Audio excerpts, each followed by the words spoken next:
भाऊ, महायुतीच्या बैठकी संदर्भात आता काय हालचाली आहेत? बैठक संपलेली आहे की सुरू आहे? आता तुम्ही बैठकीच्या बाहेर पडलाय. मला असं वाटते युतीच्या संदर्भात संजय राठोड माननीय नामदार इथे उपस्थित आहेत. ते आपल्याला सर्वस्वी माहिती देतील. त्यांना सगळे अधिकार शिवसेनेने दिले होते. ते सविस्तर माहिती देतील. माझं म्हणणं योग्य नाही.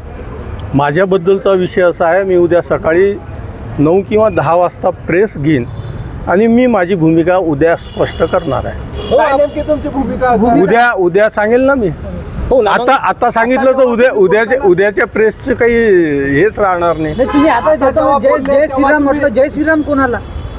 उद्या सांगेल. भाऊ, नामांकनाचा एक दिवस शिल्लक राहिला उद्याचा आणि आता हे उमेदवार समोर आहे. याबद्दल सविस्तर उद्या सकाळी मी बोलेल. आपण सगळ्यांना एकच विनंती आहे उद्यापर्यंत, कारण एक मिनिट माझा पूर्ण होऊ द्या. असं आहे, आता काही लोकांना सांगितलं प्रेस अर्धवट आहे इथे प्रेस अर्धवट आहे. माझी इच्छा आहे. नाही, प्रेस पूर्ण चाललेली आहे. नाही, प्रिंट मीडिया नाही आहे. प्रिंट मीडिया नाही आहे, काही आहे काही नाही आहे. प्रेसवाल्यांना मी ओळखतो.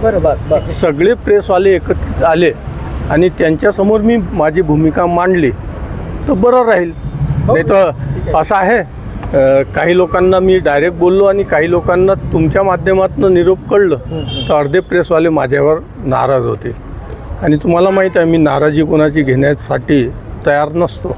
भाऊ, अमरावती विधानसभा क्षेत्रात तुम्हाला मोठी मतं मिळाली होती. तुमच्याकडे मोठ्या कार्यकर्त्यांची फळी आहे. ठरत नाही आहे नेमकं.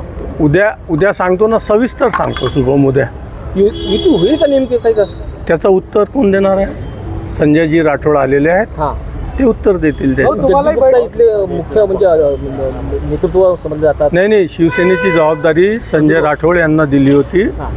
तेच अधिकृतपणे सांगतील. सध्या हॉटेलमध्ये जे आहे ती अजूनही बैठक सुरू आहे. मात्र बैठक अर्ध्यावर सोडून तुम्ही जाताय. काय नेमकं समजायचं? बूम खाली गेले उगले. सगळे विषय सांगायचे नसतात, काही विषय समजायचे असतात. आणि सविस्तर उद्या सांगणारच आहे. हो, तुमच्याकडे मोठं कार्यकर्त्यांचं जाळं आहे. उद्या तुम्ही सांगताय असं म्हणताय, नेमकं काय नाराज आहात? उद्या मी सविस्तर सांगेल. सविस्तर उद्या. आत्ताच मी सांगितलं तर उद्याचा सस्पेन्स उघडून जाईल ना. उद्यापर्यंत सस्पेन्स राहू द्या ना.